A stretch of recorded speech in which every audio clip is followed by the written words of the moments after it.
kita di momen ini atau di malam ini kita nggak bahas banyak-banyak tentang kesadaran, tapi kesadaran yang versi jiwa, teman-teman. Jadi kita sudah mulai istilahnya tuh mengenal shadow, ya, shadow working atau shadow diri bayangan kita yang sebelumnya mungkin kita masih terlalu bias, terlalu awam, ya, terlalu umum. Kesadaran tuh umum banget. Sekarang kita sudah mengkerucut sebagai jiwa. Makanya dalam judul pada kali ini, kalau teman-teman yang di grup itu baca judul slide-nya itu lensa jiwa, karena ada jiwa, kesadaran kita yang personal atau kesadaran kita yang merucut menjadi sudut pandang, lalu ada lensanya. Udah ada jiwa, ada lensanya pula. Maksudnya gimana? Maksudnya itu lensa itu bisa bias, bisa cembung, bisa cekung. Nah, bisa lurus, sesuai tergantung dengan luarnya, fenomenanya, tayangannya itu. Itulah spektrumnya. Kalau ini bias, terlalu banyak lapisan-lapisan di lensanya, dia makin tidak mengenal jiwanya sendiri. Nah, jadi yang kita bahas pada malam hari ini tuh bukan ujuk-ujuk kesadaran yang meliputi, yang tahu seberapa bergunanya semua spektrum itu. Kesadaran yang mengamati dirinya sendiri. Nah, kita sekarang pembahasannya adalah tentang posisinya, posisi sebagai jiwa, ya. Jadi kita mungkin pada malam ini tidak terlalu banyak bahas kesadaran itu, kata-kata kesadaran yang mana memang itu sendiri menjadi sebuah objek, sudut pandang. Bayangin gini ya, kalau kita nggak punya label terhadap sesuatu, ya, dan label itu sendiri itu menjadi sebuah apa ya? Menjadi kayak semakin cenderung terkenal ya label itu, dia akan semakin di atensi banyak orang tuh semakin fokus ke situ. Sekarang aku tanya teman-teman, Buddha apakah cuma Gautama? Apakah cuma yang disebut dengan Siddhartha? Enggak, Buddha tuh banyak sebenarnya. Tapi yang punya cerita ikonik, yang kisahnya itu sampai kabur dari dari kediamannya untuk memilih bertapa, itu kan Gautama Buddha. Makanya dalam istilah kesadaran enggak ada orang-orang terpilih, teman-teman. Adanya orang-orang yang memilih. Gautama Buddha yang memilih bertapa, mencari pencarian. Muhammad yang memilih untuk ke Gua Hiro untuk bisa merubah keadaan pada saat itu. Yesus yang memilih. Jadi nggak ada Yesus yang memilih untuk bergerak, bertindak pada saat itu. Bahkan ada pedagang-pedagang culas, Yesus itu bawa cambuk gitu, dicambuk gitu, menghardik, atau janganlah menjadikan rumah-rumah Tuhan ini sarang penyamun, katanya gitu. Nah, jadi orang-orang yang sebenarnya memilih ini, lalu labelnya akhirnya terkenal, katakanlah kebetulannya terkenal gitu, ya kan menjadi sebuah sosok. Nah, tapi yang kita di sini sekarang pelajari, yang kita sadari, ternyata sosok itu merupakan pembawa kesadaran untuk merubah pola, pola yang tadinya terlalu sudah berulang-ulang, apalagi polanya itu sangat-sangat kental dengan ketidaksadaran, dengan kecurangan atau keburukan, katakan, itu diubah menjadi rapi, menjadi lebih berdaya, menjadi lebih enak, lebih sadar, gitu, oke? Nah, jadi sebenarnya yang kita alami juga pada saat ini kan, sebenarnya bukan hanya saat ini, seterusnya itu akan ada banyak pola-pola pengulangan jika tidak dibarengi atau difasilitasi dengan kesadaran. Nah, masalahnya atau kendalanya adalah kesadaran butuh sosok label yang baru. Misalnya kan, makanya Yesus itu dilabeli anak Tuhan, terlepas dari sini percaya atau tidak, Sementara dalam kesadaran kita juga tahu kita itu adalah ketuhanan itu sendiri. Tapi label itu sangat erat kan dengan Yesus gitu. Yang mana kalau dari istilah kesadaran ya, aku adalah Tuhan, aku, bukan sosoknya, tapi aku yang melingkupi keseluruhan. Dan akhirnya label ini juga ya ini istilah bahasa di kesadaran yang main intrik. Jadi terserah Anda semua misalnya punya pemahaman lain ya silahkan, karena saya cuma cerminan daripada kesadaran Anda. Begitu juga dengan Nabi Muhammad memberi label bahwa dirinya adalah rasul terakhir. Nah, itu kan label.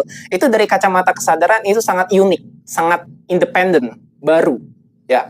Sehingga labelnya tuh langsung diingat, oh ini, gitu. Nah, kalau kesadaran kan nggak ada label sebenarnya. Makanya butuh dijadikan label tertentu.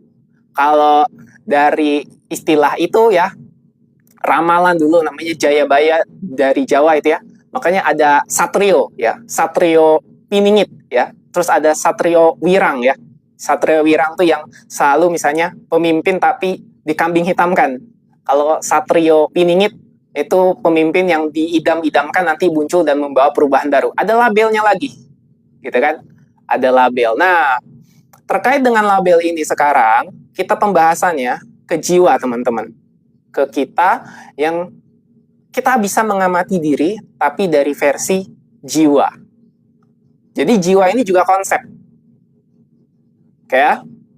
Kita mulai teman-teman. Selamat malam. Jadi kita akan mulai. Kalau yang di grup punya slide-nya, silakan sambil dilihat, dibaca.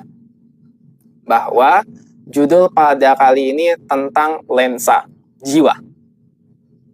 Dan nanti di akhir sesi malam hari ini juga bagi teman-teman yang mau ikut ini ya, ikut dapat materinya. Nanti kan ada tugas nih sebenarnya, ada PR buat teman-teman yang ada di grup. Silahkan kerjakan atau enggak ya, bebas, enggak ada masalah. Yang akan nanti kita bahas di pertemuan ke-15. Jadi ada waktu 2 minggu untuk mengisi PR itu. Ya, terima kasih Bang Kim ya. Saya katakan dan saya setuju iman harus jalan dengan sama tubuh kesadaran. Yes, jadi kesadarannya yang jalan, iman itu bebas dari spektrumnya masing-masing. Jadi nggak ribut, nggak ada keributan, ya kan? Bebas, sangat-sangat bebas dari spektrumnya masing-masing. Kalau sudah ribut seperti ini karena menganggap bahwa imannya paling benar, itu repot. Tapi kita nggak bahas itu sekarang, kita bahas jiwa, oke? Siap teman-teman ya, jiwa. Ingat, berarti biasanya kita bahas kesadaran, sekarang kita merucut, agak mengeras. Jadi mungkin pembahasan kali ini agak lebih keras, agak lebih membuat darah kita naik, karena kita sudah mulai ke material, ke label atau dimensi yang lebih keras, lebih nggak nyaman. Kalau kesadaran kan kayak ruang, kelimpahan, healing, penerimaan, pencerahan, kayaknya terlalu langit lah. Sekarang kita membumi sedikit. Oke, dan perlu kita sepakati sekarang jiwa itu adalah konsep tentang diri juga, yang sebenarnya terlepas dari apakah pemahaman dari spiritual, tapi kita di sini dulu, jiwa hanyalah data yang akhirnya nanti menjadi pikiran dan emosi di bawah sadar. Oke, tapi ada ininya, ada poin pentingnya. Nanti kita akan jalani. Nanti kita akan bahas poin pentingnya yang membedakan pikiran, emosi dengan jiwa. Intinya kita sekarang kerucut dulu ya. Tadi jiwa, yuk kesadaran, entah nanti punya konsep apapun tentang kesadaran, avatar, terus jiwa. Nah, jiwa ini sudut pandang. Memang ini lanjutan dari materi keempat yang fourth dimensional thinking tentang iman, kepercayaan, baru dia melingkupi jiwa ini. Atau jiwa yang melingkupi itu tadi iman, kepercayaan, baru pikiran dan emosi. Tapi sekarang kita turun dulu ke bawah. Jadi pikiran dan emosi merupakan data di bawah sadar. Nah, inilah jiwa kita. Itu dulu. Ya. Jiwa ini dia selalu melakukan pola berulang. Jadi data lama. Data kemarin-kemarin yang perlu kita sadari mulai dari sekarangnya. Jadi sekarang ini sadar tentang pola yang dihasilkan oleh pikiran dan emosi.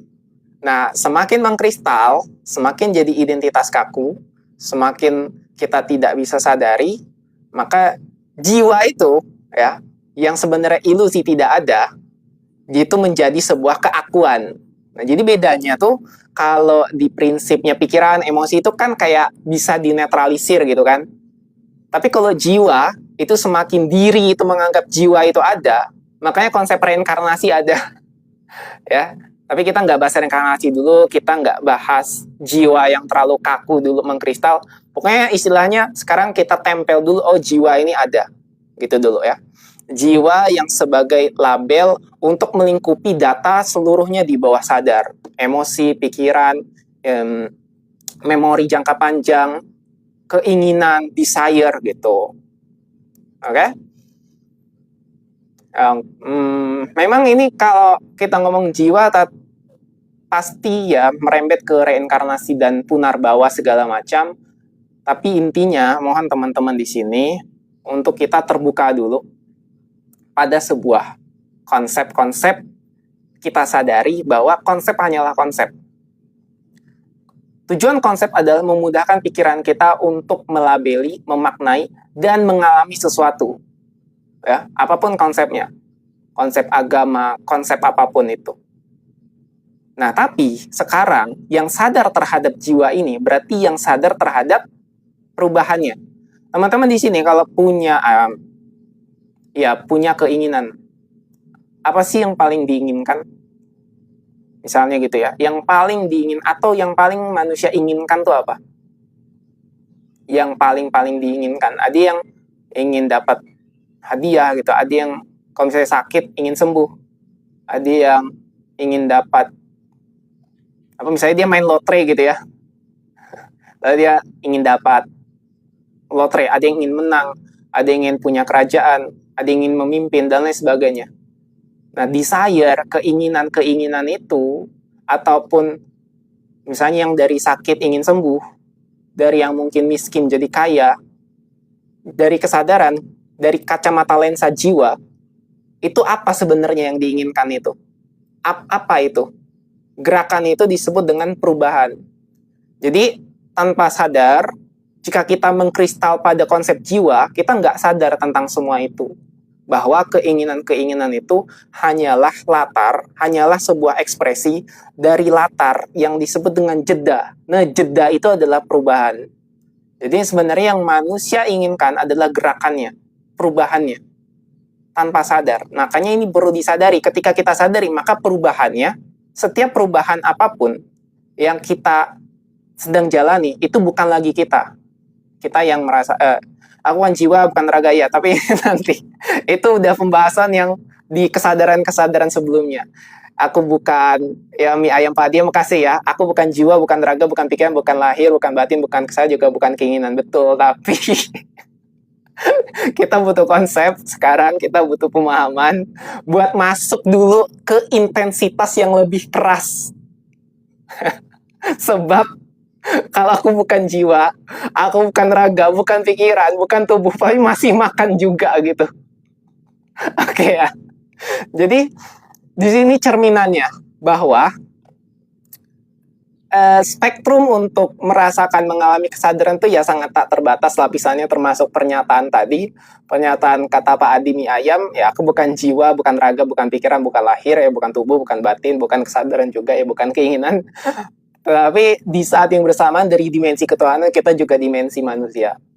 Maka perlu di sini ya, makanya tadi seperti aku bilang di awal, shadow-nya bekerja. Kita perlu sadari, kita perlu akui. Pengakuan ini, untuk mengakui ini kita butuh sekali konsep-konsep penerimaan. Tanpa konsep kita akan sulit mengenal, menerima. Ya, sulit mengakui, sulit menerima.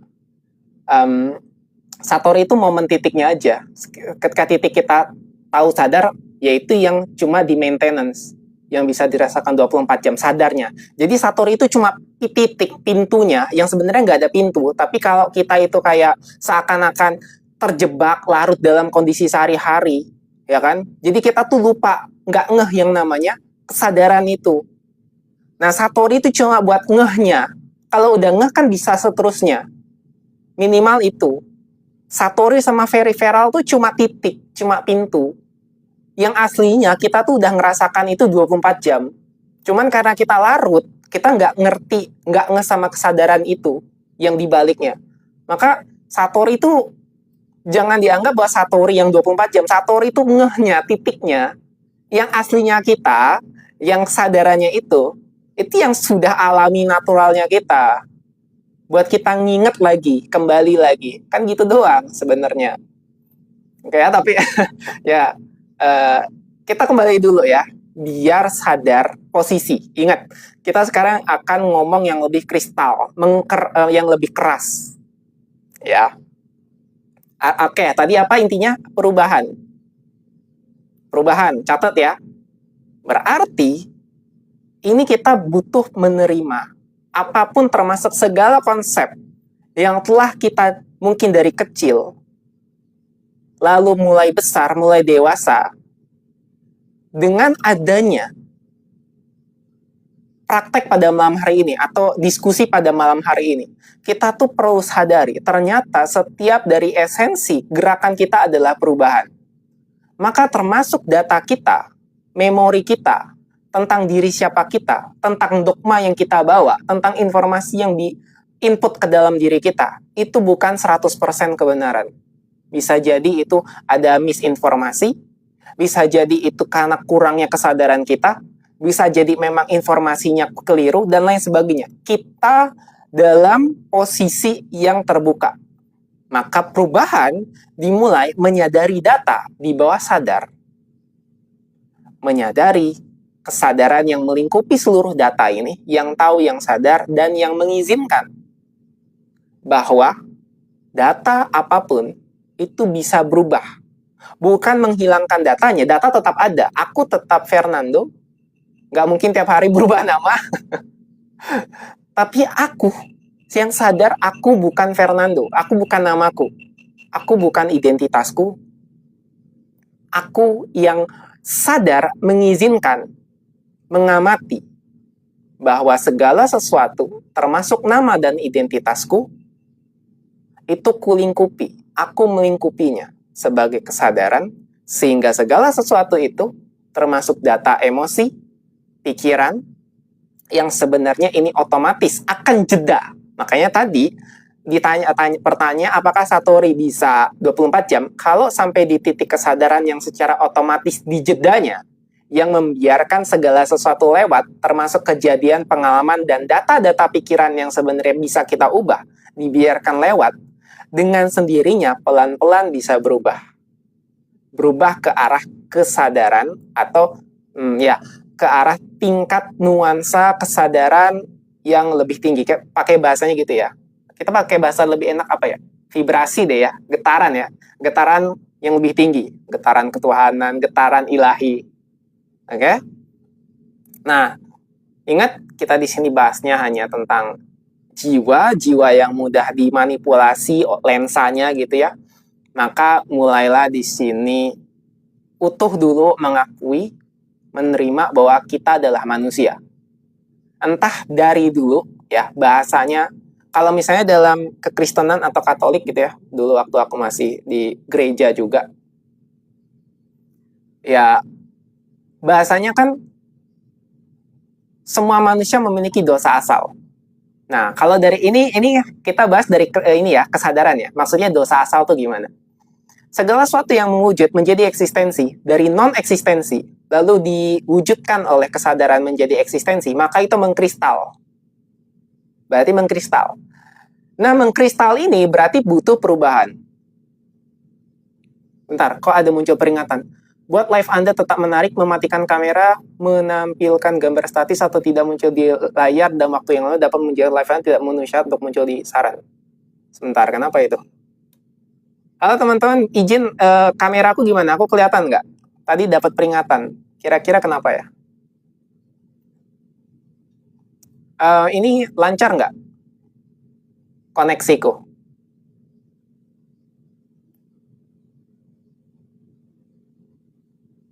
Kelihatan, oke lah ya, lanjut aja lah ya. Ya, jadi sampai mana tadi? Sampai pelan-pelan aman lah ya. Waktu masih di itu pokoknya tentang kekristal tentang pengkristalan. Jadi kenapa konsep ini sebenarnya muncul, misalnya reinkarnasi, kita membawa karma dan dosa asal. Ini sebenarnya dari kesadaran adalah sebuah objek yang sama, yaitu tentang pengkristalan, perubahan dari kesadaran dari non-eksistensi menjadi eksistensi, dari wujud lalu kita urai, lalu kita proses. Nah, jadi kalau ngomongin tentang jiwa, jiwa ini perlu kita urai, kita proses dalam posisi yang benar, yaitu dari posisi kesadaran. Ketika dari posisi kesadaran bukan berarti yang sadar yang aku, yang memang yang aku bukan keinginan, aku bukan tubuh. Ini kita biarkan dulu secara utuh, secara netral, lalu biarkan kita itu ya mengakui, mengenal jiwa kita, ya mengakui lah, mengenal. Entah dengan apapun tools yang kita punya selama hidup, informasi apapun, ya tentang diri kita, tentang cetak biru, tentang blueprint, berarti intinya ini adalah posisi. Nah, gitu, posisi, oke? Okay? Akui bahwa kita posisi sebagai manusia punya sisi gelap, ya bisa, ya makanya manusia disebut sebagai uh, bersamaan ya malaikat atau setan gitu ya. Karena ini perlu disadari. Masalahnya kalau banyak orang tuh menolak sisi ini, sehingga tanpa sadar justru yang ditolak akan semakin ketarik. Kalau ditolak akan semakin ketarik. Bayangin seksualitas ya, ditolak terus, akhirnya menjadi sebuah apa ya, penolakan otomatis, kayak melihat sedikit hal-hal yang seksual tuh kayak aneh gitu. Kayak ngapain gitu, itu kan hina. Ya ampun, apanya yang hina? Semua itu suci, semua segala sesuatu itu suci. Makanya dari kesadaran itu harus benar-benar sadar. Kalau enggak ya terjebak di situ. Lalu sadari posisi, ya, posisi kita sebagai manusia, sebagai eksistensi yang mengkristal gitu ya. Dari yang jiwa ini ada yang disebut dengan diri fiksi. Nah, diri fiksi ini, nah contohnya gini. Fernando membicarakan kesadaran. Berarti kesadaran itu juga merupakan objek yang dibicarakan, jadi label juga. Nah, oke lah pengenalan diri. Ya. Lalu teman-teman, sekarang gini, selain Fernando yang muncul, Fernando Prilian Adam ya, Fernando. Kan coba bayangin deh. Oh namanya Fernando kayak pemain bola atau kayak pemain kayak Fernando Torres macam-macam kan labelnya kan. Yang mungkin muncul dari pikiran sebelumnya, dari bawah sadar. Ada juga yang manggil aku Ian, kan aku Fernando Prilian Adam. Ada yang juga manggil aku Adam, ya kan? Nah, dari nama itu sendiri, dari label itu sendiri, sudah memicu banyak sekali data. Gimana dengan nama Buddha Gautama? Gimana dengan nama Yesus Kristus? Gimana dengan nama Muhammad? Gimana dengan nama Lao Tzu? Apapun yang muncul dari posisi kita sekarang terhadap semua label itu. Coba sadari. Nah, gitu.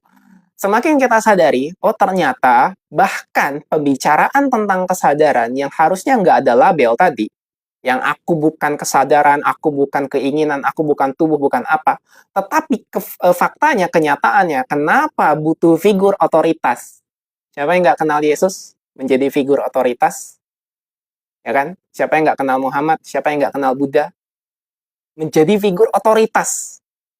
Walaupun pembahasannya adalah pembahasan yang spiritual. Ya, apalagi misalnya figur otoritas di mana itu bukan tentang spiritual, ya, tapi tentang benar-benar tentang kekuasaan, ya, raja-raja gitu.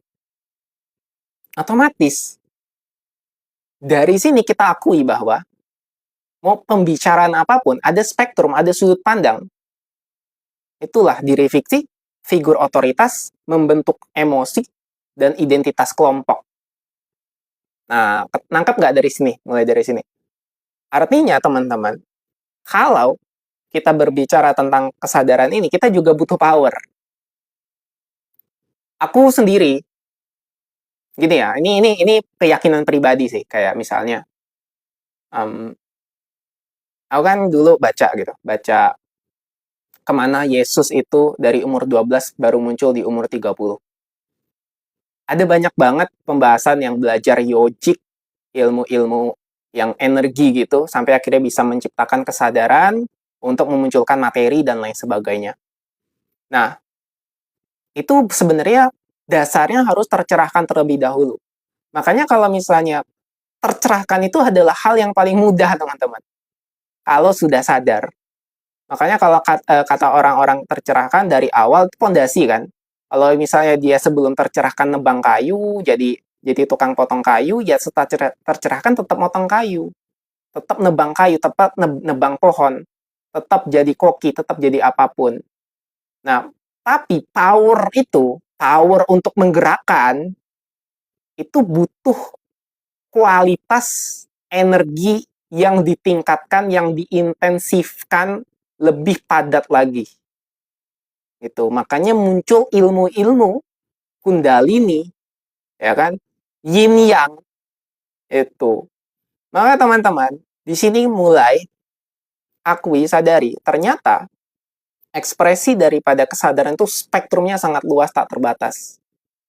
Ternyata perjalanan itu disebut dengan perjalanan spiritual. Perjalanan spiritual dimulai ketika tercerahkan dari awal. Masalahnya adalah, ini masalahnya nih,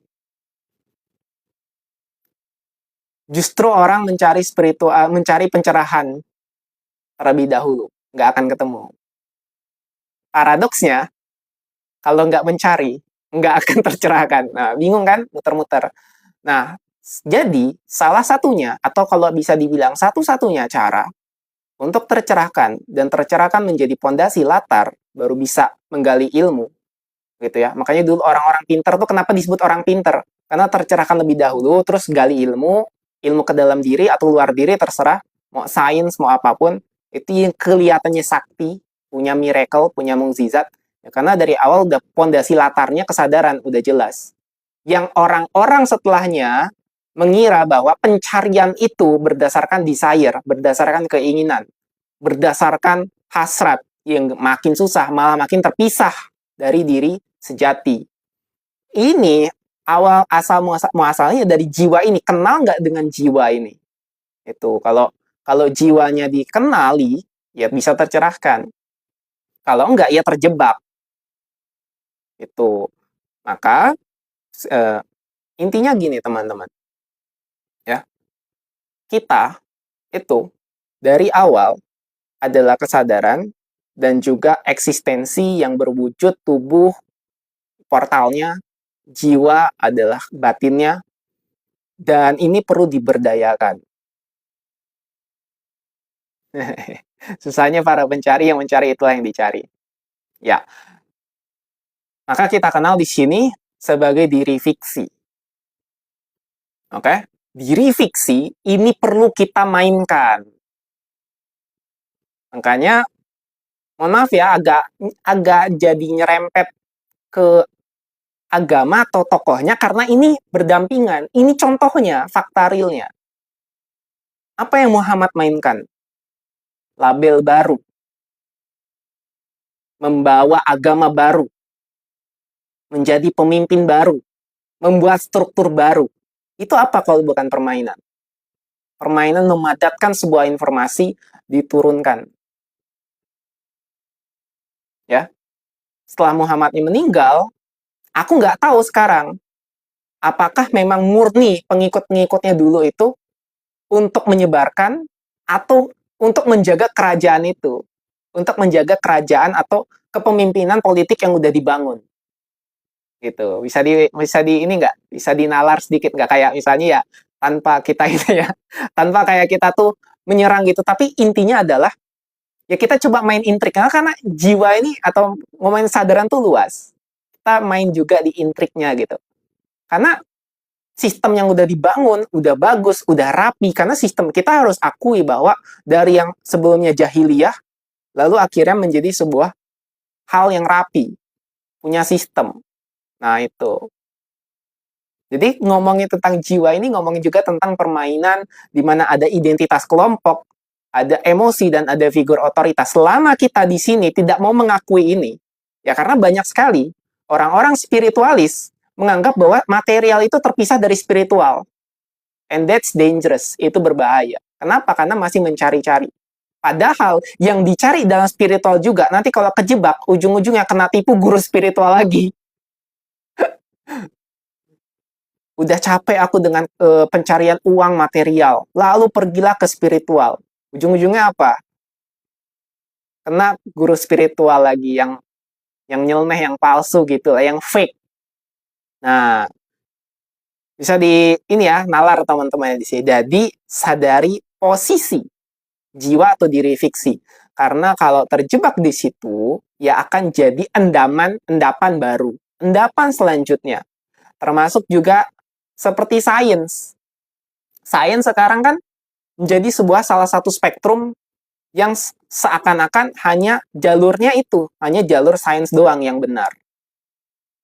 Nah, itu malah jadi sebuah critical area yang baru, terjebak. Tapi itu nggak salah juga, karena spektrum kesadaran ya ada macam-macam. Banyak tak terbatas, termasuk spiritual atau material. Yang jelas, kalau udah ada yang capek dengan material, pencarian-pencarian fisik ke spiritual gitu ya, ketemu figur otoritas, fake, guru-guru fake, harus ngikutin kata guru itu A, B, C, kejebak lagi, nggak selesai-selesai. Nah, itu sebenarnya poin utama dari pembahasan pada malam hari ini adalah tentang sadarnya. Sadar sebagai latar. Mau nanti sadar sebagai latar, tapi tetap kita menyadari, mengakui eksistensi kita sebagai jiwa. Yang memang kita butuh, ya butuh untuk ini. Apakah Mas Maya punya guru spiritual? Ada. Aku kemarin minggu tuh cerita, kemarin yang minggu. Aku yang main-main ini, main-main energi sama guru spiritual ada. Lalu kan aku nantang ditembak aku. Ditembak dari jauh gitu, ada. Oh iya, kemarin juga aku ingat untuk siapa ya kemarin ya, Bang Jai itu, kalau nonton atau nonton rekaman, aku minta maaf kemarin karena sehari setelah hari Minggu, Seninnya aku baru sadar bagaimana cara yang udah upload di YouTube ya, udah upload di YouTube. Ya aku cuma cerita sekilas sih kayak, ya tapi aku cerita di situ aku punya guru spiritual. Aku meminta maaf kemarin, ya minta maaf sama Bang Jai kalau nggak salah namanya, karena aku baru sadar sehari setelah kemarin, setelah minggu, bahwa bagaimana cara orang tunanetra tuh main HP. Kemarin tuh nggak kepikiran banget. Blank, karena cuma ngurus materi. Jadi aku pikir tuh kayak tunanetra, aku tuh nggak ngeh sama yang tunanetra. Nah, padahal setelah aku sadar, oh iya baru keinget, mohon maaf, karena tunanetra juga bisa ngelihat pakai APK yang voice gitu. Jadi untuk ini, ya nggak salah Bang, mie ayam Pak Adi, mie ayam, nggak masalah, kita di sini bukan benar salah. Tapi aku minta maaf sama Bang Jai, semoga nonton. Kalau misalnya pesan aku minta maaf karena kemarin nggak terlalu ngeh, jadi aku nggak bisa menjawab, nggak ngerti gimana caranya kalau tunanetra mengurai emosi, tuh ya. Lanjut. Sampai mana tadi? Sampai nggak selesai-selesai kejebak sama guru spiritual. Nah, makanya teman-teman perlu perhatikan dasar dan landasan kita kalau dari kesadaran tuh tiga syarat, ya kayak jadi dogma lagi kan, syarat.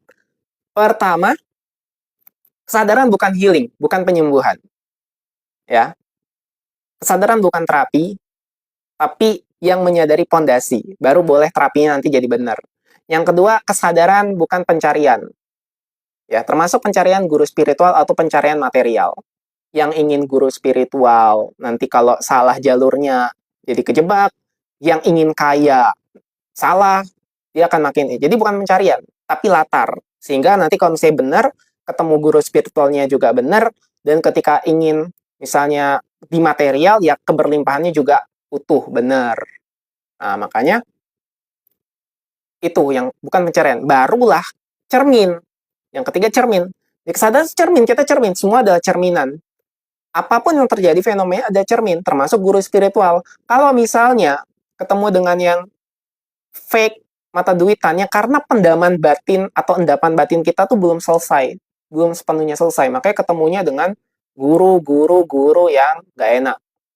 Nah, setelah selesai, ternyata hanya cermin. Ternyata dia bukan guru sebagaimana kita butuh figur otoritas. Melainkan hanya cermin. Cerminan aja. Makanya aku dengan guruku cerminan aja. Banyak ku bantah. Banyak ku bantah itu. Biarin. Karena cuma cermin kan. Biarin aja gitu. Bukan berarti kata guruku tuh salah. Ya kan gak ada benar salah. Aku bantah aja. jadi lucu. Jadi apa namanya, komunikasinya tuh intens tapi lucu gitu, banyak ku bantah gitu. Ku bantah bukan berarti nggak ku ikutin aja gitu, jadi itu udah sama-sama lucu gitu. Nah gitu ya, lanjut. Tadi udah tiga, udah aku jelasin. Oke. Kesadaran bukan penyembuhan, bukan healing, bukan pencarian, dan tiga, cermin ya, termasuk guru spiritual. Guru spiritual hanya mencerminkan apapun dalam dirimu, termasuk jangan percaya sama Fernando, tapi percaya hanya kepada diri alami Anda sendiri. Karena Anda adalah cermin dan ruang. Ruangnya itu meliputi segala sesuatu, baik Anda dan cerminannya. Oke, nah kita akan keras nih sekarang. Keras. Menyadari posisi kita. Posisi kita, ya. Ada teman-teman yang mau berkisah tentang dirinya, tentang ceritanya? Kalau enggak, aku aja ya yang memberikan contoh. Seposisi, ya kan? Mampir Bang, terima kasih sudah mampir Bang PT Maulana Intidik Jaya. Nah, jadi teman-teman nanti yang slide, yang baca slide di grup ya, dan juga yang misalnya ingin masuk grup, karena teman-teman di sini yang masuk grup, ya, orang mana Bang? Saat masih muda cerdas. Terima kasih Pak Adi ya. Saya dari Pontianak. Oke, lanjut dulu. Jadi teman-teman yang ada di grup dan yang ada di luar grup, jika nanti ingin ikut ini programnya, silahkan masuk ke grup. Nah, buat teman-teman yang ada di grup, ya, di sini ada beberapa kan. Jadi lihat di slide terakhir, ya, di slide, ntar, aku lihat mana aja nih. Ada nggak teman-teman? Nah, yang merasa ada di grup gitu ya. Lihat di slide terakhir, di lensa jiwa kan ada slide terakhir. Ya kan? Nah, itu tugas teman-teman. Tugas. Nah, jadi tulis kiri sama kanan. Kiri itu hal yang tidak disuka, kanan yang disuka. Nanti kita bahas ininya. Bahas detailnya. Tapi aku sekarang cerita dulu. Kalau misalnya teman-teman di sini nggak ada yang ingin cerita sebagai posisinya, sebagai siapa, oke, aku contohin, aku aja. Nah, jadi dari keutuhan, kesadaran, kita turun sebagai jiwa, sebagai posisi, sebagai manusia, sebagai identitas. Berarti kan ini yang penting ya, mengenal, mengakui ada sisi tergelap kita. Kalau kita sudah bisa mengenal diri kita bisa jadi ruang bagi keluarga kita. Lalu kita juga bisa mengenal apa saja yang ada di lingkungan kita, baru deh meluas nanti. Mau meluas tentang pandangannya, atensinya ke negara, sebagai warga negara gitu ya. Gitu. Oke, aku mulai teman-teman dari posisiku. Aku ini kan S2 hukum ya. S2 hukum kenotariatan ya. Jadi hukum kenotariatan. Kenotariatan itu perdata. Jurusannya perdata. Tapi secara umum dari sistem hukumnya aku belajar pidana, perdata, tata negara, administrasi negara. Nah, ketika aku belajar hukum negara, hukum tata negara, administrasi. Nah, di situ ada cara bagaimana bernegara. Politik itu turunannya ketika sudah jadi kebijakan. Belum, nanti ku ini teman-teman. Bang Rosidin bentar ya. Nanti kita ini kita jelasin di sesi terakhir, di akhir-akhir. Intinya sekarang ku teaser dulu. Emang ada tugasnya yang nanti kita akan bahas di pertemuan ke-15. Ya, belum. Jadi kenapa aku cerita? Sudah mengikuti sama-sama di kamar. Terima kasih Bang Boy ya. Nah, kenapa aku cerita? Ini penting. Jadi biar membuka intuisi atau wawasan Anda, kenapa harus ada pengakuan, pengenalan gitu. Termasuk ke diri Anda sendiri, contoh. Sampai mana tadi? Sampai aku cerita bahwa aku itu belajar hukum, ya. Hukum tuh pasti ada politiknya juga, politik hukum, ya kan, makanya. Walaupun memang tidak terlalu spesifik ke politik, kayak misalnya Visipol, Fakultas Ilmu Sosial dan Politik, tapi hukum juga membahas tentang politik. Nah, turunan dari politik, ketika ketok palu, kebijakan sudah sesuai, itu ada administrasi. Administrasi tidak boleh diganggu sama politik.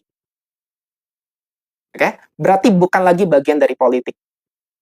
Karena aku adalah lulusan hukum, posisiku sekarang punya legitimasi untuk berbicara tentang ini. Gitu. Ketika politik sudah jalan, gak ada lagi tuh administrasinya, urusannya sama politik di dalam. Nah, kenapa aku juga bicara begini? Banyak orang spiritual itu acuh, gak peduli sama urusan duniawi. Itu bahaya. Lari, jadi pelarian. Maka kita di sini, siapapun teman-teman yang ada di sini yang mungkin dengan segala status, identitas, label, dan posisinya masing-masing, tolong akui dulu di mana posisi Anda. Nah, jadi aku balik lagi ke urusan ini, hukum. Ketika sudah jalan, administrasi itu harus benar-benar murni dijalankan oleh administrasi, oleh hukum. Nah, kalau MBG ya sudah diketok palu, sudah disetujui, berarti semua stakeholder-nya itu yang menjalankan. Pertanyaannya, yang terjadi di negeri ini, administrasi yang jalan atau perpanjangan politik? Nah, gitu.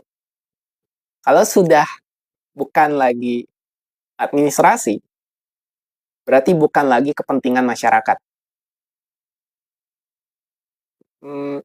Bisa dibayangkan nggak teman-teman? Aku sekarang ngomongin kesadaran, tapi posisiku adalah sarjana hukum. Betapa carut-marutnya isi kepalaku ketika berbicara tentang hukum. Disparitasnya yang harusnya punya kesadaran. Karena hukum itu jalan pakai kesadaran, integritas, honorarium. Tapi semua carut-marut karena praktek kenyataannya tuh nggak demikian. Nah, masyarakatnya terpisah-pisah. Balik lagi ke berharap ada sosok politik yang bisa melampaui ekspektasi. Sosok politik. Yang tadi pertama figur otoritas. Nah, kemana kesadarannya kalau begitu? Akhirnya semakin aku belajar dari kuliah, terus berkembang, ya sampai lulus, sampai selesai. Kenapa hukumnya begini? Kenapa semakin gak jelas? Mana yang menjalankannya? Bahkan sekelas Kementerian Pendidikan yang harusnya menaungi segala institusi pendidikan, tapi ada yang namanya madrasah aliyah. Madrasah aliyah negeri. Itu bukan di bawah departemennya pendidikan, tapi di bawah departemen agama. Departemen dalam negeri, Mendagri ya, Kementerian Departemen Dalam Negeri, itu punya sekolah, namanya IPDN. Acau nggak tuh? Ya, tapi aku nggak mau bahas politik, aku bahas hukum aja, karena aku legitimasinya, apakah aku punya punya kompetisi untuk berbicara hukum? Bisa, ya. Tapi kalau berbicara hukum terlalu barbar, nggak tahu deh. Ya. Karena kalau pakai kesadaran korupsi sepi, nah iya kita berbicara dari kesadarannya, kenapa banyak korupsi? Itu kan udah sering kujelaskan, udah sering kujabarkan. Tapi kita juga bahas dari sisi sekarang. Jadi, aku ada satu fase juga, daripada aku bahas hukum yang ribet dan sangat beresiko, aku bahas kesadaran. Tapi di dalam ruang kesadaran yang meliputi segala sesuatu, pembahasannya segala sesuatu ada, spektrumnya lengkap, dan spektrum aku, yang memang aku dari dulu sudah dari posisi itu hukum. Gitu. Makanya kalau ada yang berbicara tentang apapun, itu sesuai dengan bidangnya aja masing-masing. Nah, berarti di sini kan kita ya tahu bahwa siapapun tuh berhak atau bisa berbicara tentang kesadaran. Sadar posisi yang penting teman-teman. Sadar diri dan sadar posisi, termasuk aku. Sadar diri, sadar posisi. Karena ketika terlalu mungkin speak up gitu ya. Jadi kesadaran tuh bukan yang gini loh teman-teman. Terlalu misalnya, lihatlah dunia yang sedang serba kacau ini. aku sekarang sadar, ingin merubah. Nggak, itu pendaman, teman-teman. Makanya kalau menurutku, menurut bacaan dan kepercayaanku, Yesus itu, beliau, dari umur 12, sejak remaja intinya, itu bersiap-siap belajar sampai umur 30 untuk bisa menggoncang merubah dunia. Itu butuh power, kesadaran, dan ilmu. Jadi kalau ada orang, misalnya dia belum sadar posisi, ya misalnya punya keinginan untuk memerdekakan gitu, tanpa power dan ilmu, hilang, lenyap aja. Makanya penting di sini sadar posisi. Ya, kesadaran yang sadar posisi, sadar jiwa kita. Kita yang tahu kapan berhenti, kita tahu kapan gerak, kita tahu kapan maju. Ya, jangan terlalu terbawa idealisme atau identitas yang sumbernya pendaman emosi.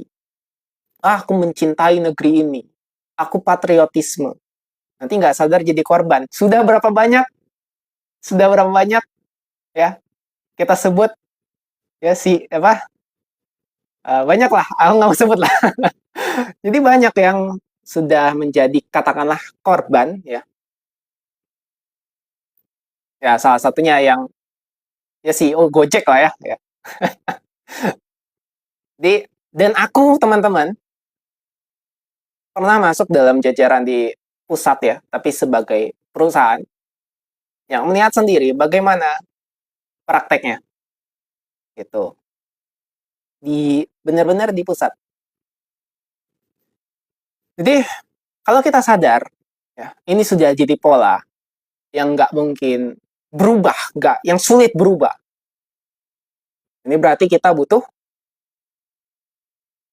satu-satu ya, satu-satu bangkit kesadarannya ya, karena kuantitas ya, memang kualitas itu, karena gini teman-teman, ngomongin kualitas, orang sadar, tercerahkan, berkesadaran dengan sistem yang sekarang, dengan orang yang mohon maaf ya nggak sadar lah, katanya orang-orang inilah, orang rendah gitu lah, ketika dihadapkan di pemilu nilainya sama nggak? Jadi sama kan, sama-sama satu kan, nyoblos tetap satu. Nah itu, individu dengan kesadaran vibrasinya tinggi, ya sama aja di hadapan sistem. Tuh, ini penting. Kenapa ini penting pembahasan kita pada malam hari? Biar teman-teman juga ingat bahwa ya kita manusia. Tapi ketika ada emosi bergejolak tadi, disadari juga. Kadang, terlalu banyak pelarian dari pembahasan kesadaran spiritual yang ujung-ujungnya hanya kelimpahan, itu semua pelarian. Ujung-ujungnya tuh nggak selesai di situ. Padahal dari semua spektrum ini banyak sekali yang perlu dibenahi, diurai masing-masing. Jadi kalau individu vibrasinya tinggi, berkesadaran, kalau keluar kebijakan pemerintah yang hancur, ya orang-orang berkesadaran tetap mati kutu. Boro-boro spiritual terus. Kalau materialnya aja udah hancur, bisnis bangkrut. Inilah teman-teman, kita saling mengingatkan, ada kegiatan lewat YouTube, media sosial, perlu disadari bahwa kesadaran adalah yang melingkupi seluruh aspek. Bukan hanya tentang penyembuhan, bukan hanya tentang kelimpahan, bukan hanya tentang dekat dengan Tuhan, pencerahan, vibrasi tinggi, itu semua kalau tidak dari posisi yang benar, hanya jadi pelarian. Solusi terpendek, solusi tercepatnya adalah tetap gerak jalan, ya, karena sebagai manusia memang menggunakan energi, emosi, dan pikiran. Biasanya dua pemerintahan pandai ngoceh setelah dalam diam tak berdaya karena sudah menjadi apa? Sistem. Maka yang sebenarnya ini tadi aku mau bahas adalah solusinya bukan tentang ngoceh-ngocehnya, tapi tentang kesadarannya. Nah, kesadaran ini perlu kuantitas, tetap perlu kuantitas. Gerakan, kalau kita bicara tentang situasi, ya, dimulai dari kita bukan mencari-cari bahagia, Ingat, kita sudah di garis finish, sudah selesai. Maka dari batin kita, ingatkan juga di sekitar kita bagaimana tentang berhenti. Kondisi kita di batin yang sudah selesai. Nah, nanti terserah kesadaran, terserah ketuhanan yang menggerakkan situasi, lalu fenomenanya gimana. Yang penting kondisi batin kita tuh netral. Sadari gerak yang memang sudah terjadi dan sedang terjadi. Oke? Karena gini, oke, contoh deh. Semua orang benci korupsi. Tapi korupsi pasti selalu berawal dari kejahatan kecil. Ya kan? Pernah dengar nggak istilah teori broken windows? Ya kan? Dari James Wilson. Negara dengan kriminalitas tertinggi, setelah diteliti, bermula hanya dari kejadian-kejadian kecil. Itu baru korupsi. Oke, contoh gampang. Katanya konten mendidik itu lebih bagus daripada konten-konten joget-joget. Sekarang kalau ditanya konten Fernando ini viral nggak? Nggak bisa. Nggak bisa, nah, makanya. Itu paradoksnya. Selalu begitu. Nah, ya tapi untungnya aku jadi bisa ngomong lebih banyak. Nggak nggak terbatasi. Oke? Maka kita balik lagi coba teman-teman ya. Ke keadaan jiwa, di mana jiwa itu ya kalau dilingkupi lagi keutuhannya, apa yang perlu dilakukan? Transformasi mental. Ya gitu kan, ngomongnya gampang kan, transformasi mental. Tapi transformasi mental ini juga butuh perubahan yang dilakukan oleh kesadaran itu sendiri. Nih aku ngomong contoh, kita ngomong lagi gimmick-gimmick atau ngomong-ngomong lagi tentang inilah. Tentang hal-hal yang memang sedikit random. Teman-teman di sini siapa yang nggak tahu Jepang? Japan, ya. Nippon. Fusang gitu ya sebutannya. Dulu kan kayak terlalu barbarik ya. Nyerang sana sini. Semua Asia tuh hampir banyak di Asia termasuk Indonesia pernah kena jajah. Makanya kalau kita lihat Cina, Tiongkok itu dendam bukan main sama Jepang. Apa titik balik mereka berubah, teman-teman? Setelah Hiroshima, Nagasaki kena atom. Itu benar-benar membuat mereka berubah, sadar bahwa kengerian dahsyat sekali, sampai ke bergenerasi gitu, sampai ngelihat bahwa wow, ini harus ada gerakan. Hasilnya kelihatannya kayak sekarang maju, padahal itu ada sebuah dinding, ada sebuah transformasi yang cukup karena kita nggak ngalami langsung. Mereka dengan identitasnya yang ngalami langsung. Dari sebuah wilayah dan identitas, dan mereka kena dampaknya itu ke jiwa juga. Nah, apakah Indonesia perlu seperti itu? Nah, karena ingat, jiwa itu berarti melekat dengan sebuah identitas. Kalau kita itu berarti dari sebuah berdirinya negara, bangsa, itu jiwa, teman-teman. Nah, jadi kalau dalam konsep level negara, ya, kayak dalam satu bahasa, satu negeri, satu bangsa gitu ya, itu kan jiwa tuh. Nah, Jepang itu sudah kena bom itu yang luar biasa, sudah kena atom tuh luar biasa. Itu hancurnya luar biasa sebenarnya. Makanya bisa mengalami transformasi. Kayak gitu. Nah, akhirnya ya mereka bisa seperti sekarang tanpa kita berbicara tentang spektrum yang lain lah. Apakah perlu Indonesia dengan segala keunikannya ini ya untuk dibombardir, atau ada satu event, satu momen yang membuat Indonesia berubah? Ya berdoa aja. Intinya gini, intinya adalah kalau aku lihat ya, sekarang kita balik lagi dari sudut pandang subjektivitas, kesadaran masyarakat Indonesia antara nggak ngerti, nggak peduli, dan ketika berbicara tentang politik juga, itu selalu tidak dipedulikan. Padahal kebijakan politik itu yang mengatur hidup masyarakat. Oke, kalau misalnya dari situ saja levelnya politik nggak tersampaikan, berarti ini ada masalah yang lebih dalam lagi. Itu doang. Makanya kesimpulanku adalah aku tetap berbicara dan mendalami kesadaran, ya, karena udah bukan dua orang lagi yang kubantu, sudah lumayan, tapi kan dari perubahan-perubahan itu bisa menimbulkan dampak atau hasil di kemudian hari yang aku nggak tahu lagi, itu bukan urusanku, aku udah lepas tangan. Ketika aku membantu orang lain, sebenarnya orang itu klien membantu dirinya sendiri, keluar dari depresi, keluar dari segala ini ya, konflik internal batin dia yang menyebabkan manifestasi dia ke arah yang nggak nyaman, nggak enak, lalu bisa diubah, lalu bisa berubah jadi nyaman, lebih enak. Aku sama juga membantu diriku sendiri. Gitu. Oke, tadi apakah ada pertanyaan? Kak, cara agar go kepancing saat dibandingkan dengan orang lain dan cara skakmannya antar teman. Cara agar ego kepancing saat dibandingkan dengan orang lain dan cara skakmannya antar teman. Kesadaran itu pertama bangun power dari kesadaran sendiri, kedua pahami cara intrik dan gimmick, ketiga beli bukuku.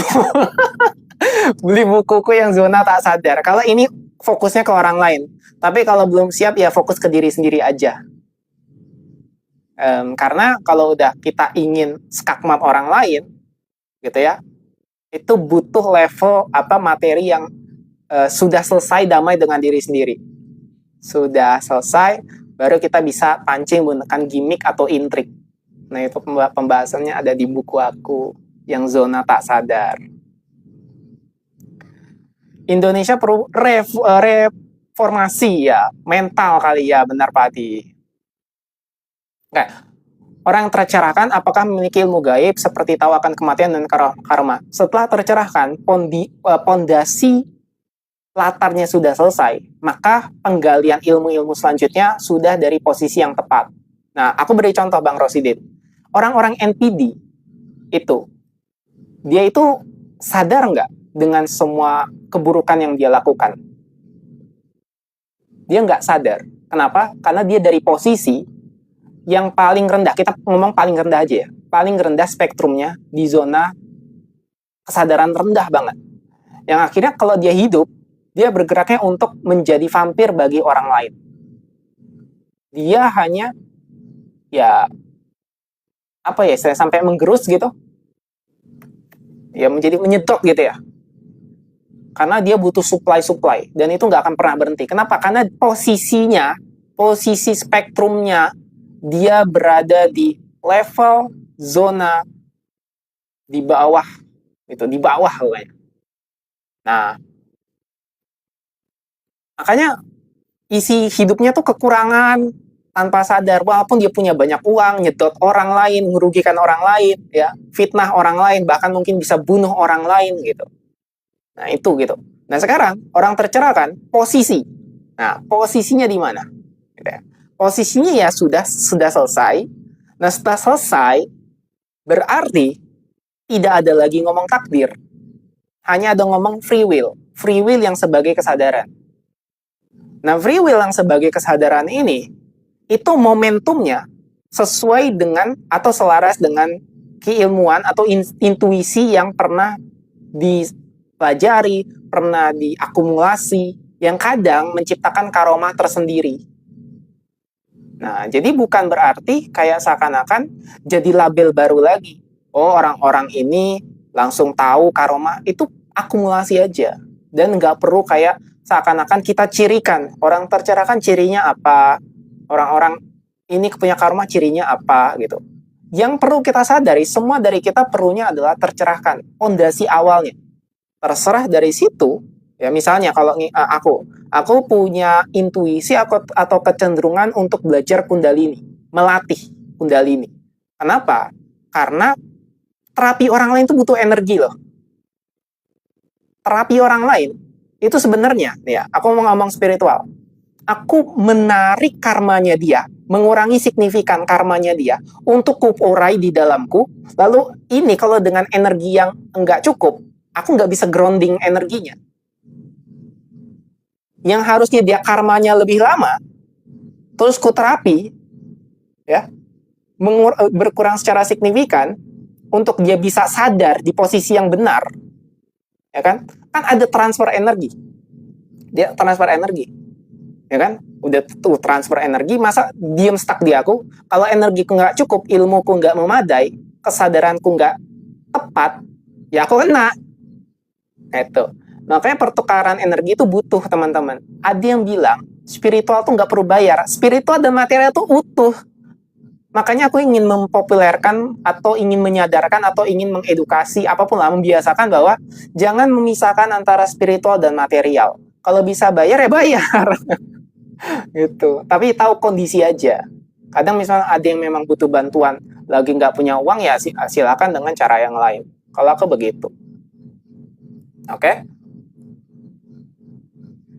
Aku ya tadi, kenapa nongkrong di room ini J Suite untuk sadar itu mudah. Ketika sudah live larut lagi. Ya karena aku transfer energi.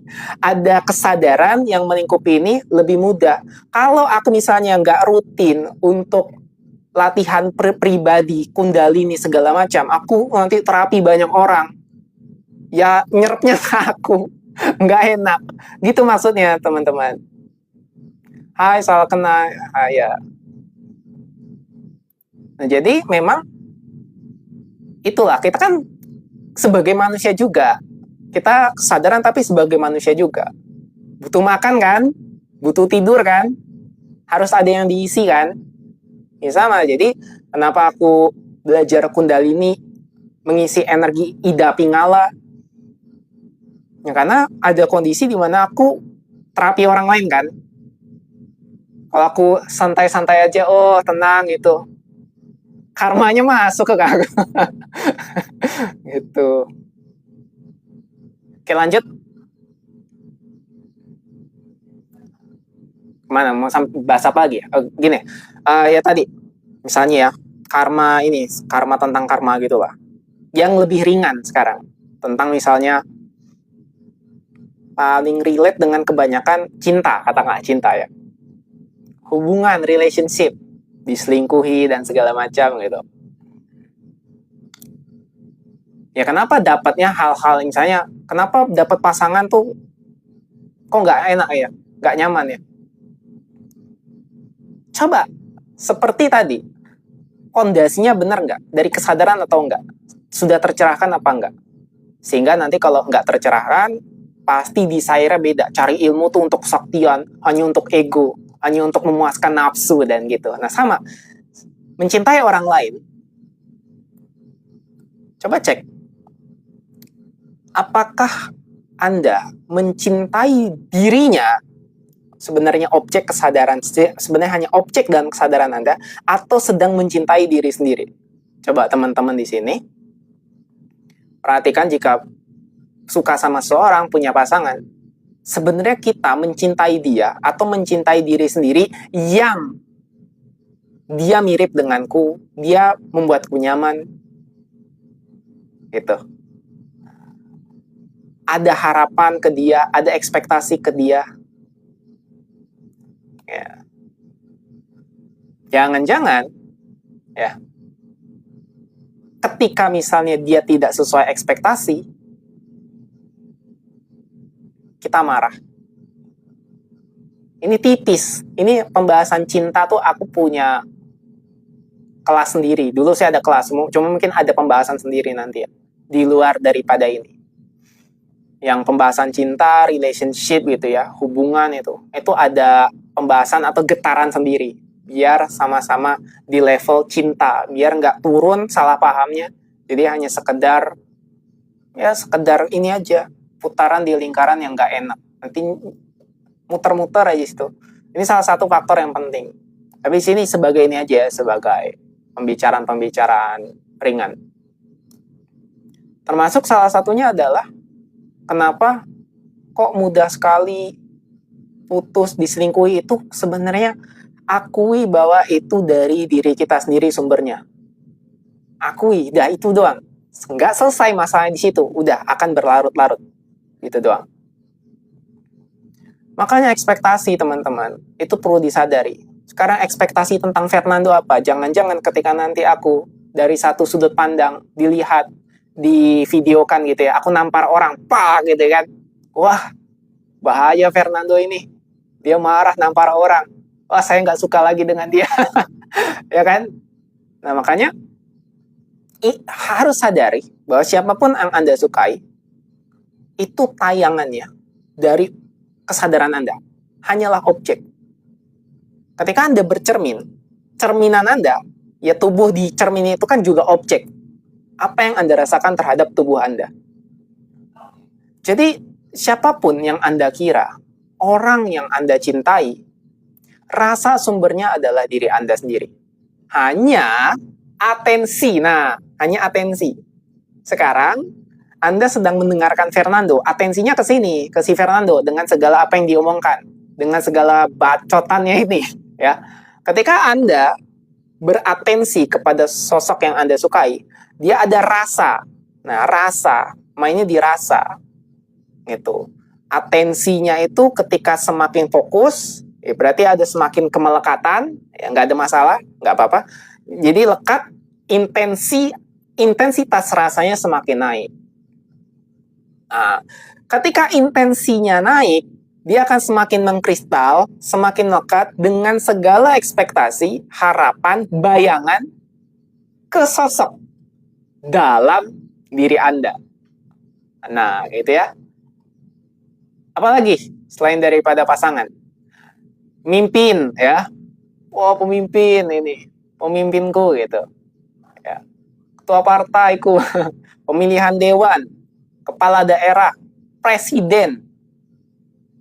Sampai yang terakhir apa? Sosok Tuhan. Sosok Tuhan yang bisa mengisi rasa aman dan rasa kekurangan dalam kepala. Maka kalau nggak selesai kepalanya, nggak selesai.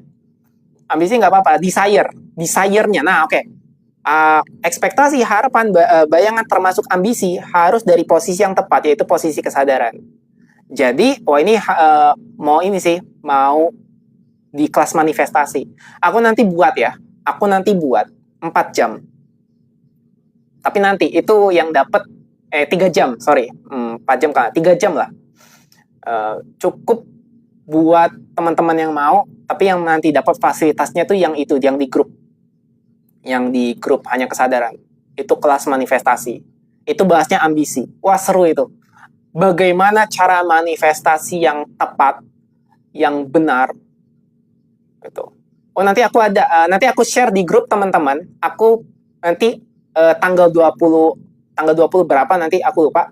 Aku nanti kayaknya nggak 3 jam, mungkin sejam, karena aku gabung sama orang lain, karena aku gabung lah sama pemateri lain. Tapi intinya itu teaser. Itu teasernya aja udah bagus. Selama 1 jam aku bahas manifestasi. Ambisi itu apa?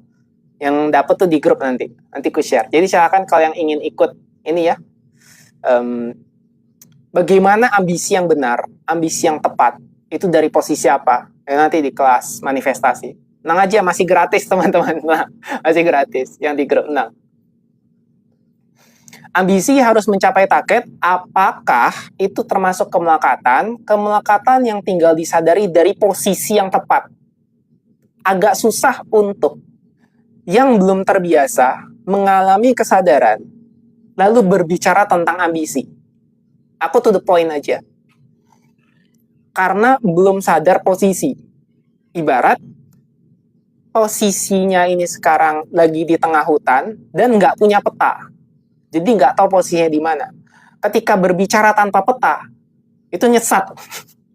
Jadi kita harus dalam posisi dan peta yang sama. Berbicara tentang ambisi, target. Ketika kita, aku kasih lihat, posisi kita ada di sini, petanya ada di sini. Nah, kita baru di situ bisa pakai perlengkapan yang lain. Ada kompas untuk bisa menuju ke titik yang diinginkan. Tapi sekarang kita nggak punya peta nih. Aku punya peta, Masnya ini belum dapat petanya, agak susah. Karena kalau misalnya sekarang aku jelaskan, ambisinya disadari, kemelekatan disadari, itu belum tentu masuk. Itu belum tentu sesuai. Biasanya begitu. Jadi kalau sekarang, kalau menurutku, nggak apa-apa, silakan saja punya ambisi, punya target, itu dijalani aja. Karena kalau tidak dengan kualitas kesadaran yang di sini, dari posisi sekarang ini saat ini, yaitu bias. Nanti yang disalahkan Fernando. Kenapa ambisiku tidak ini ya tercapai gitu ya. Padahal aku belum menjelaskan dari sesuatu yang lebih pondasi, yaitu kesadaran. Ada teman-teman, tenang aja, nanti ada kelas aku. Sebenarnya kelasnya 4 atau 3-4 jam. Tapi karena aku ikut pemateri lain, kita berbarengan gitu posisinya. Jadi ya mungkin sejam cukup, tapi aku jelaskan inti-inti poinnya tanpa banyak ceritanya gitu. Nanti aku share di grup, tenang aja. Tapi itu pagi teman-teman, kelasnya pagi. Nah, siapa pun bisa pagi. Sampai mana ya tadi? Sampai itu tadi aku sosok Tuhan gitu ya. Jadi apakah kita benar-benar mencintai objek atau kita yang sadar siapa cinta, apa itu cinta? Karena kalau nggak sadar tadi, semua objek, pasangan, ekspektasi kepada pemimpin, kepada apapun itu, termasuk sosok Tuhan, itu dari posisi yang keliru. Posisinya melihat bahwa segala sesuatu di luar. Padahal kalau banyak orang tercerahkan bilang, dunia semesta ada di dalam diriku. Nah, ketika disalahpahami, diriku dianggap tubuh. Kacau. Pasti salah paham. Tuh, oke? Oke, terakhir mungkin ya teman-teman. Berarti ini dinamika emosi, dinamika jiwa itu kita lihat ya. Masuk ketika jiwa ini sekarang kita hubungkan pada hukum semesta, ya, ada namanya getaran, vibrasi. Berarti jiwa kita selalu memancarkan sesuatu. Memancar, jadi pemancar. Nah, getaran ini ada listriknya, ada magnetnya, yang ditentukan kualitasnya berdasarkan emosi, perasaan. Ketika vibrasi getaran ini negatif, ya akan negatif. Dan kalau vibrasi ini kebanyakan isinya adalah kelompok orang-orang yang negatif, yang menang mereka memang. Ini masalah umumnya atau rahasia umumnya. Ada dogma yang sangat kental juga bagi orang-orang yang sekarang tercerai-berai dan merasa diri mereka baik. Contoh, aku kan sudah baik, aku sudah ibadah, aku sudah berdoa kepada Tuhan. Tapi lihat posisinya, masih keliru. Memisahkan antara material dan spiritual. Nah, di sini banyak ketemu, sehingga aku banyak ketemu ya, sehingga gini, kalau melihat orang-orang yang merasa dirinya baik, tapi ternyata tidak disadari dogma kekurangannya. Kenapa orang baik? Kenapa waktu kemarin atau beberapa yang lalu ya, pokoknya ada yang, kenapa orang jujur mudah tersingkirkan? Kenapa jadi jujur rasanya susah sekali? Ya pertama nggak total, setengah-setengah. Apa nggak total tuh gimana setengah-setengah? Karena baiknya pun nggak sadar, itu sifatnya dari pendaman, endapan emosi. Contoh, bersedekah, tapi endapan emosinya berasal dari iming-iming surga, atau karena ingin dibalas berkali-kali lipat, bukan natural. Ini yang aku bilang bahwa sekarang kalau mau dicek, ya setengah-setengah ternyata setengah-setengah atau bahkan seperempat semua kebaikan-kebaikan itu berasalnya dari dogma, bukan secara natural. Ini endapan, bukan kesadaran yang memang aslinya naturalnya begitu. Makanya ini kendalanya teman-teman, yang menjelaskan kondisi natural, bahwa sebenarnya kalau sedekah ya sedekah mengalir. Karena secara hukum getaran, ini kondisi yang memang bukan dari pikiran kita. Kalau pikiran tadi inginnya sedekah agar karena dibalas berkali-kali lipat. Esensinya itu benar, tapi karena pendaman itu jadi salah. Ngerti nggak? Jadi karena kita berpikir bahwa ada, dan pikirannya terasanya tidak disadari, nggak dinetralisir, itu akan jadi kesulitan pendaman di kemudian hari dan akan terus bertumpuk. Sementara dalam hukum semesta, hukum getarannya sendiri, netralnya, naturalnya, kalau misalnya kita bersedekah, kita memberi, akan dibalas berkali-kali lipat. Ini subtle. Ini susahnya menjelaskan itu. Karena banyak disalahpahami orang, ini kayaknya cuma berdasarkan pola, ngikutin orang, ngikutin otoritas yang memang mencontohkan itu, bukan dari kesadarannya sendiri. Yang mana ini akan jadi pendaman, akan jadi kepercayaan kolektif. Makanya banyak orang baik, merasa baik atau baik katakanlah, nggak ngerti vibrasi, nggak ngerti kesadaran, powernya, getaran itu, tanpa sadar dirinya punya getaran negatif, maka atensinya ya akan ke situ-situ aja. Bahkan mungkin nggak sadar, bertemu, disuguhi semesta karena cerminannya bertemu dengan orang-orang toksik yang curang, ya, memeras, menjatuhkan, saling menutupi kejahatan gitu. Yes, itu bukan sedekah kalau masih mengharap dagang, tapi kenyataannya kan banyak yang begitu. Terima kasih ya Pak Adi, karena memang ya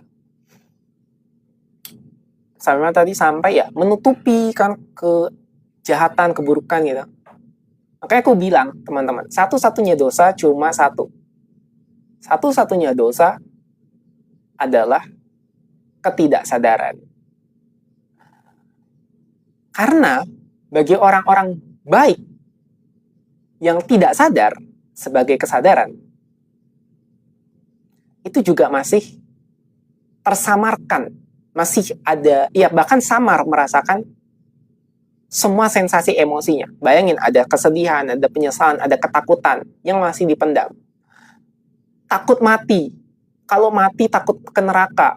Oh, kalau mau nanti akhirnya hidup setelah mati maunya ke surga. Ini kan bukan kesadaran, ini hanya pendaman.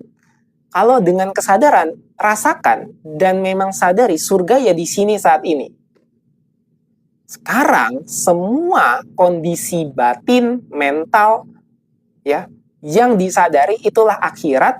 Akhirat adalah getaran yang menarik realitas sesuai dengan perasaan. Makanya ada istilah ya dalil ya, kejarlah akhirat maka dunia mengikuti. Maksudnya adalah jika atensi batin selaras dengan kesadaran, dengan keberlimpahan, dengan keutuhan, dengan ketuhanan, maka dunia fisik, realitas material akan mengikuti. Mau nggak mau, otomatis. Itu prinsip semesta. Prinsip alam semesta. Jadi, kehidupan dipancarkan oleh sinyal ini, teman-teman. Tergantung akses ke perasaan negatif atau kondisi di sehari-hari. Yang terpancar, ini kan nggak kelihatan ya. Enggak, saya nggak percaya hukum-hukum begitu. Oke, nggak masalah misalnya gitu kan. Ya, sekarang kita lihat HP. Ada sinyal nggak? Kelihatan nggak sinyalnya kan gitu.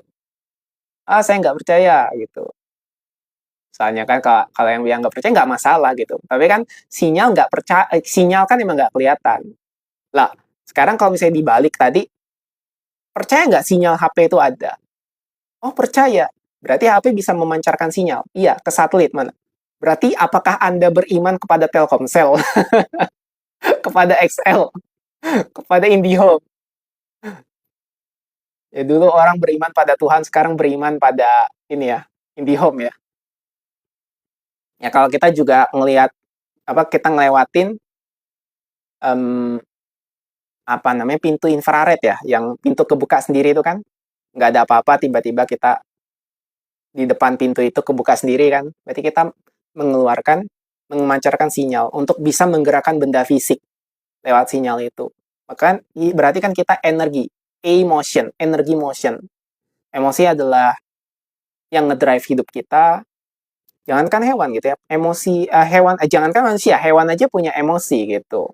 Jadi emosi itu memang penggerak atau generator motivasi yang membuat kita hidup. Emosinya. Kalau AI, dia diprogram dulu versinya pikiran yang membuatnya bergerak, yang punya emosi, ya kan, pencipta program. Ya manusia yang punya emosi. Emosi ini menghasilkan intensi kan. Niatnya apa? Niat niat AI programnya digunakan untuk apa? Nah, gitu. Jadi memang yang menggerakkan segala sesuatu ya emosi itu sendiri ya. Nanti balik lagi ke jiwa tadi, ke kesadaran ya, kesadaran utuh yang hanya ada satu kesatuan yang membuat skenario-nya itu. Tapi kan sekarang kita sebagai kesadaran personal yang kita katakan jiwa ini ya, punya emosi, punya intensi, punya niat untuk mengalami diri sendiri. Oke, teman-teman, jadi kita sampai terakhir tugasnya teman-teman ya, untuk siapapun yang berada di grup, buat kertas, bebas mau satu kertas, dua kertas, ya minimal satu lah ya. Semakin banyak semakin baik. Buat tengahnya garis, ada kiri, ada kanan. Nah, kiri itu yang tidak Anda suka, yang kanan yang Anda suka. Yang bisa Anda ingat momen-momennya atau yang dirasakan sehari-hari.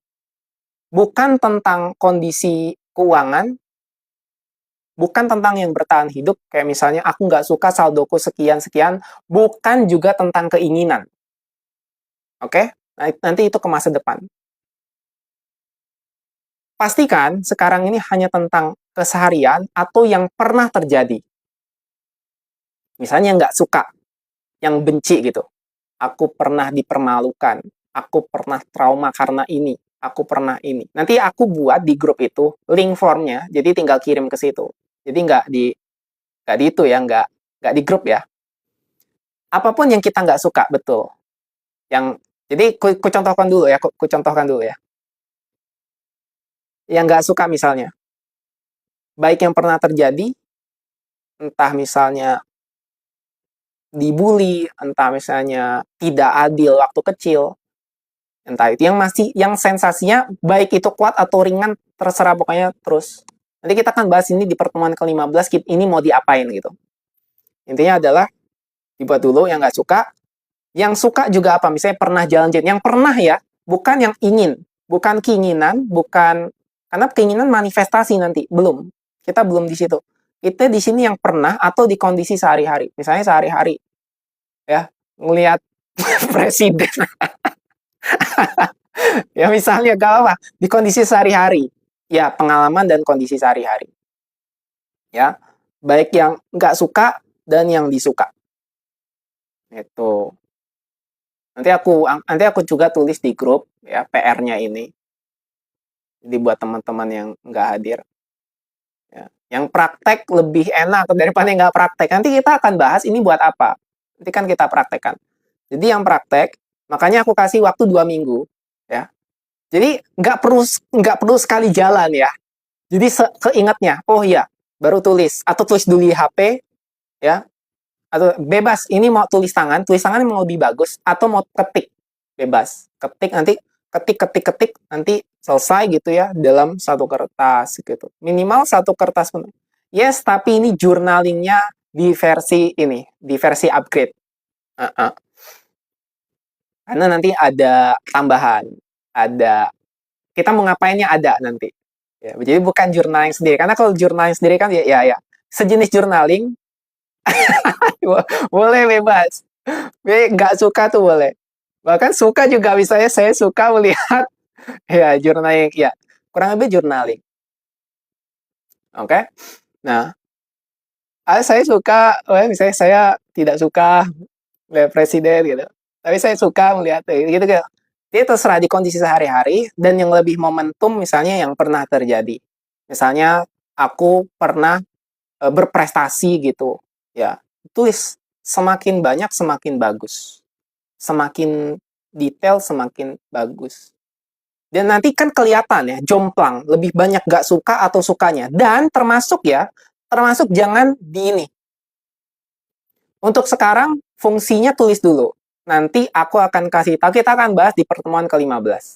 Ini kan baru 12 nih. 13, 14, itu nanti ada pembahasan sedikit-sedikit, ya, untuk mulai ke situ. Nanti 15, baru 2 minggu lah cukup. 3 minggu yang bahkan ya. Kita tetap kita ke pertemuan ke-15 deh. Jadi tulisnya tuh nggak harus langsung segera, kita butuh jeda. Bahkan tiap hari tulis satu ya tulis satu. Jadi buat alarm titit inget gitu, oh ya tulis satu tulis satu. Nanti kalau kita santai, lebih rileks, lebih lemes gitu kan, nanti akan ketulis kan. Nah, jadi nggak perlu misalnya buru-buru terus tulis semua, nggak. Makanya waktunya agak cukup panjang. Nanti keinget, oh ya, tulis, tulis. Nanti kan kelihatan jomplang nggak? Lebih banyak nggak sukanya atau lebih banyak sukanya. Dan jangan menutupi. Misalnya aku ingin kelihatannya lebih banyak suka. Jadi suka semua gitu. Yang nggak sukanya dikit gitu. Dan jangan juga merasa bahwa ya pokoknya jujur gitu. Pokoknya cermin berdasarkan isi batin. Ya sesuaikan aja kalau misalnya jomplang nggak apa-apa. Terus juga aku nggak suka dengan jomplangnya perasaan ini misalnya gitu. Ditulis. Banyak. Makanya kenapa aku ini bilang 3 minggu karena ada kreativitas juga di situ. Nanti kerasa. Nanti kita bahas, nanti kerasa. Fungsinya buat apa? Apakah ada intuisi? Nanti untuk intuisi, untuk kreativitas, dan untuk nanti apanya gitu kita bahas ada. Gitu. Jadi sementara sekarang tulis saja dulu. Minimalnya sih satu kertas. Tapi kalau misalnya lebih banyak, lebih bagus. Misalnya lebih banyak nggak suka sampai 3 kertas, yang sukanya satu kertas is okay, nggak apa-apa. Itu. Ada pertanyaan? Mas Ragil Jamil. Masih muda banget sudah kenal Tuhan. Itu ya. Nanti ini juga jelaskan di grup buat hadir Bang Aden Trainer. Untuk Bang Aden ini juga aku tadi baru jelasin buat tugas. Jadi tugasnya adalah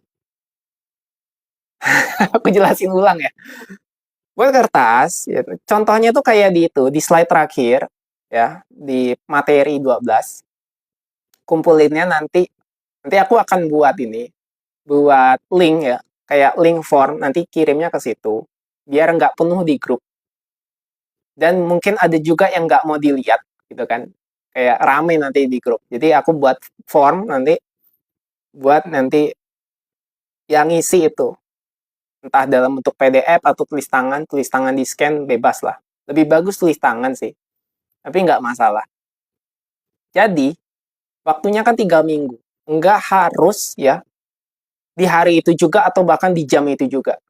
Jadi mungkin kertasnya boleh disimpan aja di meja sama pen, atau pakai alarm atau pakai waktu di HP gitu ya. Jadi pas keingetnya ada momen nggak suka ditulis, ya ditulis poinnya dulu, nanti pas di kertas tulis panjangnya gitu ya. Terus ketika dapat momen ketika yang disuka gitu, oh bertemu dengan cinta pertama gitu ya, ya tulis, tulis, tulis. Diangkat jabatannya, tulis itu. Bangkrut, tulis. Oh dipecat, tulis. Banyak kan, selama pengalaman hidup ini banyak kan yang masih teringat gitu. Dan masih teringat, dan juga ini apa namanya, ada sensasi.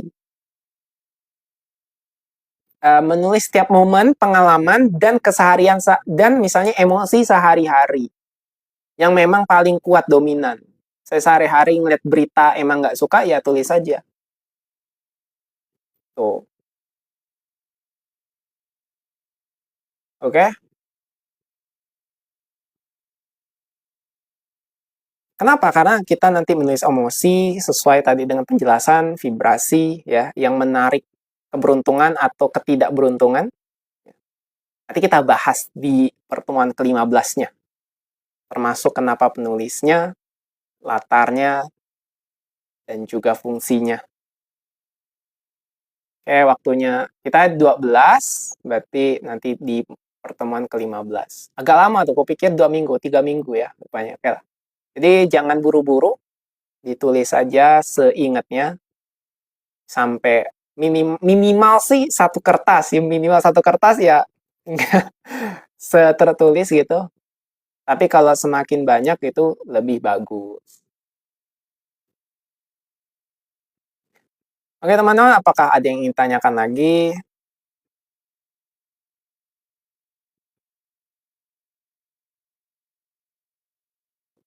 Yang tulis paling banyak dapat apa? Ya dapat fasilitas ya. Ya minimal satu halaman. Kan dibagi dua nih kan, dibagi dua. Nanti kenapa harus dibagi dua? Nanti biar kentara apa ya, kelihatan gitu. Ada perbandingan. Yes, dimulai dari sekarang sampai 3 minggu ke depan. Ah, boleh tuh, Mas Aden copy aja dari yang tulis di HP ke kertasnya. Boleh tulis atau emang di print lah ya. Tapi sebaiknya itu ditulis tangan. Sebaiknya sih ditulis tangan. Ya Kak Neneng minimal satu halaman. Di garis kan tengahnya itu ada yang di atas kasih judul ya tidak suka, suka atau benci, suka atau senang gitu. Di dua. Nah, nanti kita akan praktek, kita akan sadari manfaat ini ada nanti. Ada tekniknya untuk kayak, sekarang intuisiku ngalir ya. Oh, ternyata keinginanku adalah keinginan kehendak semesta gitu ya. Tapi nanti kita biasakan dulu nulisnya dan kita akan bahas baru nanti di pertemuan ke-15. Kalau misalkan yang kita senangi belum kesampaian jangan tulis belum. Belum. Itu nanti itu harapan, ekspektasi itu untuk manifestasi belum. Ini yang terjadi, yang sedang terjadi dan yang sudah terjadi. Yang dialami sebagai pengalaman dan yang sedang terjadi. Yang di kondisi sehari-hari. Mungkin gak suka pas bangun tidur, kok rasanya sepi, atau pas bangun tidur, kebangun tidurnya gara-gara tetangga ribut, tiba-tiba musiknya di setel keras-keras, gitu. Ya, berarti ya Kaden ya, tulis senang, tidak senang, garis dua, garis tengah gitu. Judulnya senang, tidak senang. Nah, jadi apa aja tuh momen-momennya, kejadian-kejadiannya yang pernah terjadi, terus yang sedang terjadi. Tuh.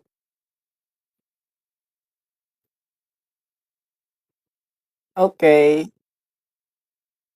selesai di malam hari ini. Ya, sama mengenal emosi di dalam diri, tapi kita akan dapat fasilitas yang lebih keren. Ada triknya, ada ilmu yang lebih nanti kita akan bahas. Jadi enak, apa namanya, fasilitas kita tuh enak. Biar saya tunjukkan ilmu vibrasi yang sudah saya praktekkan selama bertahun-tahun. Nanti ya udah, nanti gampang untuk manifest. Makanya sekarang tuh untuk ini, untuk terima kasih emosinya. Ya terima kasih semuanya sama-sama. Ya Bang Aden ya. Oke, halo. How are you? Hmm. Karena manifest, kita memikirkan masa depan, itu hasil dari masa lalu sebenarnya. Itu gampangnya. Sama-sama nikmati step by stepnya ya. Saat dapat emosi enak atau tidak langsung tulis. Boleh, sangat bagus Kak Neneng, sangat bagus. Boleh saat dapat emosi enak atau tidak ya. Tapi ini bukan keinginan, ini yang misalnya kepikiran sesuatu yang secara dekat ya. Jangan jauh-jauh. Misalnya besok ini gitu, mandek atau itu boleh. Tapi bukan yang misalnya angan-angan ke depan gitu. Kalau misalnya dalam waktu dekat, boleh ditulis. Khawatirannya, nggak enak ditulis. Oke, sama-sama semuanya.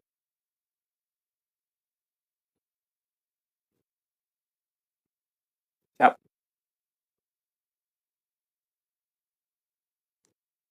Kita kalau udah nyelesain program hari Rabu ini, teman-teman, dan aku juga sambil praktek ini, kendali nih, teman-teman.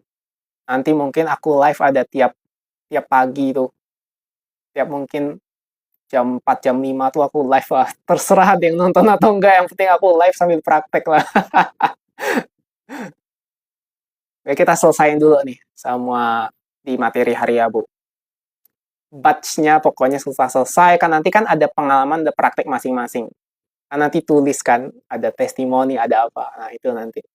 Jadi program ini ada feedback-nya, ada yang mana yang kurang atau lebih kan bisa nanti. Nanti apa aku udah mikir juga kayak wah ini grup yang di fasilitas ini yang dapat gratis tuh kambing ini ya, kambing hitam apa percobaan, soalnya nanti di batch-batch kedua itu mereka udah harus berbayar itu. Gitulah, dan nanti kita bahas nanti lah. Oke, siap, kita akan pokoknya di pokoknya yang masuk dalam grup fasilitas kesehatan yang alumni-alumni pertama nih udah dapat lah praktek fasilitas yang Kundalini, yang ini nanti, yang macam-macam. Aku udah siapin, tapi tenang aja. Baik, terima kasih teman-teman. Kalau gitu kita akan akhiri. Sebelum kita akhiri, coba di presensi dulu ya. Terima kasih kepada Bang Rosidin, ada Boy, Rahayu Autopart Mobilindo, Wahyu Ayuri, Adentre, Neneng Suniarti, Aura Red, Yusrizal, Raura, Sukma Mega, dan mungkin ada beberapa yang nggak tertulis di sini, nggak tertampilkan. Biasanya begitu. Terima kasih. Gratis juga cara hukum pertukaran energi, baik juga apa yang ditukar nanti, tenang aja. Kalau misalnya teman-teman bukuku udah jadi, silahkan beli bukuku. Gabung grup WA-nya silahkan sekarang coba. Ini kan aku ada ini, ada bio profil di TikTok. Terus ada link, link ID Fernando Perlian Adam, ditekan masuk ya. Karena di situ nanti ada informasi. Nah, ada kotak namanya WA grup. WA masuk terus gabung join ya. Nanti beli buku aku aja yang sudah itu yang nanti dia kayaknya jadinya beberapa bulan lagi karena masih nunggu ISBN.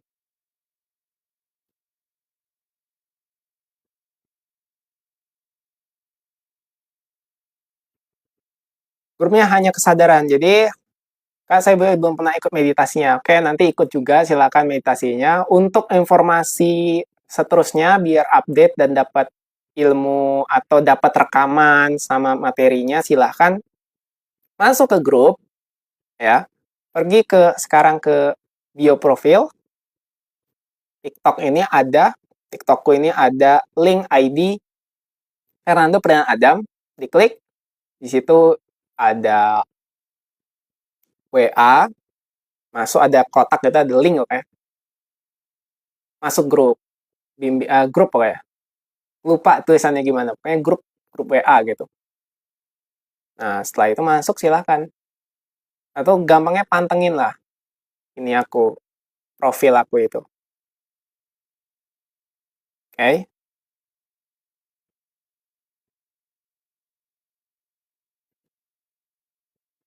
Oke, terima kasih. Kak Sukma Mega 99, kalaupun misalnya kesusahan silahkan langsung aja DM atau WA. WA juga di link itu, link profil aku. Ada WA aku, silahkan. Oke, karena nggak ada lagi, berarti aku akhiri. Saya tutup teman-teman. Terima kasih ya. Sampai jumpa di kesadaran-kesadaran berikutnya. Thank you. Selamat malam dan sampai jumpa.